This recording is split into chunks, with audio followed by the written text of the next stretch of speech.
Target na ratipikahan ngayong araw ng Senado ang panukalang magbibigay ng kapangyarihan kay Pangulong Ferdinand R. Marcos Jr. na bawasan o suspindihin ang excise tax sa langis. Sa katunayan, inirekomenda na rin sa Kamara na i-adopt na lamang nila ang bersyon ng Senado. Si Luisa Erispe sa sentro ng balita. 17 affirmative votes, no negative votes, no abstention. Senate Bill 1982 is approved on third reading. Lusot na sa ikatlo at huling pagpasa ng Senado ang pagbibigay ng kapangyarihan kay Pangulong Ferdinand R. Marcos Jr. na suspendihin ang excise tax sa langis.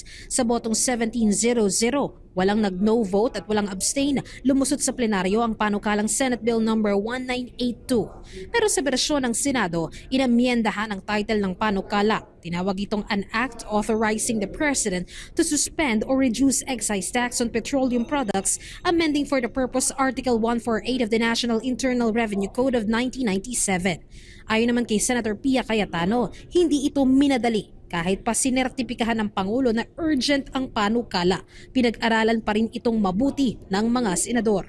As an urgent measure, the Senate as a body took time to discuss this in small groups, in caucus.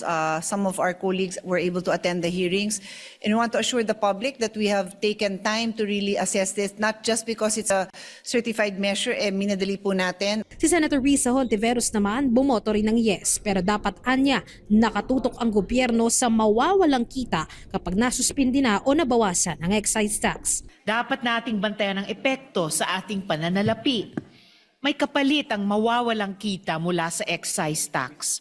Kung hindi tayo mag-iingat, maaaring maapektuhan ang pondo para sa mga serbisyong panlipunan, kalusugan, edukasyon at social protection na lalong kailangan ng ating mahihirap na kababayan. Si Senator Sherwin Gatchalian naman aminadong naging mahirap ang desisyon sa panukalang batas. Pero nararapat lang na kahit mga oil players magsakripisyo rin sa problemang kinakaharap ng bansa dahil sa ubod ng taas na presyo ng langis. Ito pang pagsuspendi ng excise tax ay hindi po madali dahil marami po tayong mga proyekto, mga programa na dapat pong pondohan. Importante rin po yung mga oil players, kasama na ho dito yung importers, kasama na dito yung mga refiners, kasama na rin po yung mga retailers, ay makasama natin dito sa pagsasakripisyo at hindi ho sasamantalahin ang pangyayari. Ngayong araw, inaasahang raratipikahan na ang panukalang batas para sa authority ng Pangulo.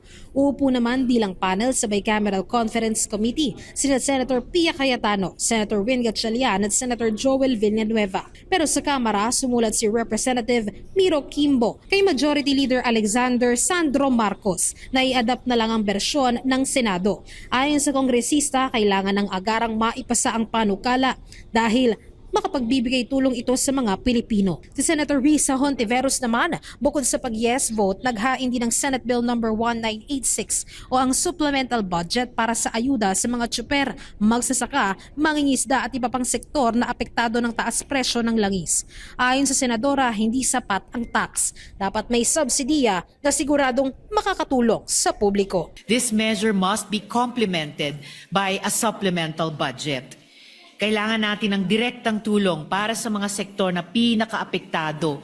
Ang ating mga tsuper, mananakay, magsasaka, mangingisda, at iba pang umaasa sa araw-araw na paggamit ng krudo. Luisa Erispe para sa Pambansang TV sa Bagong Pilipinas.